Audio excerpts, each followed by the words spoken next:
नमस्कार सगळ्यांना. तर स्वागत आहे तुमचं माझ्या पहिल्या मिनी ब्लॉगमध्ये गेट रेडी विथ माय जुई. तर जुईची मी आज तयारी करते. पण तयारी करताना मला एक गाणं आठवलं.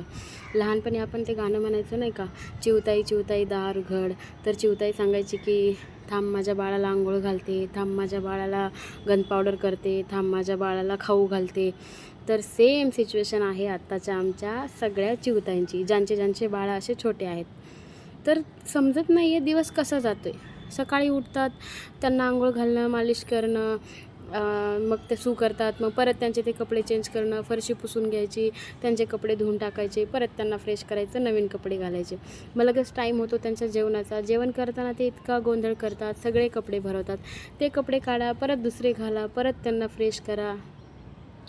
तर हे ना पूर्ण रुटीन तोच आहे. चिवताईला बाकी पण खूप कामं आहेत, पण चिवताई फक्त आणि फक्त त्या बाळाचंच करण्यात आहे. बाळाचंच मेकअप करण्यात आणि त्याला खाऊ घालण्यात आणि म्हणजे याच्यातच सगळा दिवस जातो आहे. चिवताईच्या स्वतःच्या केसाला 4 दिवसांनी कंगवा नाही आहे, पण चिवताईच्या बाळाला मात्र हमेशा फ्रेशच ठेवायचं आहे. कारण जर कुणी आलं, कुणी त्याला घेतलं, तर माझं बाळ शेंबडं, घाणेरडं असं नाही दिसलं पाहिजे. फक्त फ्रेश आणि सुंदरच दिसलं पाहिजे. याच्यामुळे चिवताई त्याच्यातच बिझी आहे. आता समजते की कावळा दारातच का उभा होता आणि चिवताईमध्येच का तिचे कामं करत बसली होती. तर मला आता असं वाटतं की कावळ्या, तू जाताना दरवाजा लावून जा आणि येताना तूच उघड आणि तूच आत ये. कारण आमचा तुटला आहे संपर्क जगाशी. आम्ही जे काही जग बघतो आहे ना, ते फक्त मोबाईलवरच बघतो आहे, तो पण टाईम भेटला तर.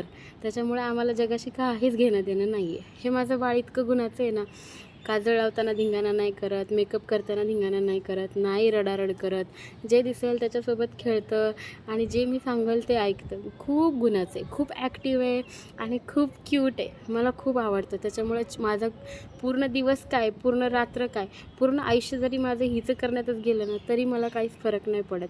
मी खूप खूप आनंदी आहे हिच्यासोबत. तर हा होता माझा पहिला blog. Thank you so much. Bye bye सगळ्यांना. जुईकडून पण बाय.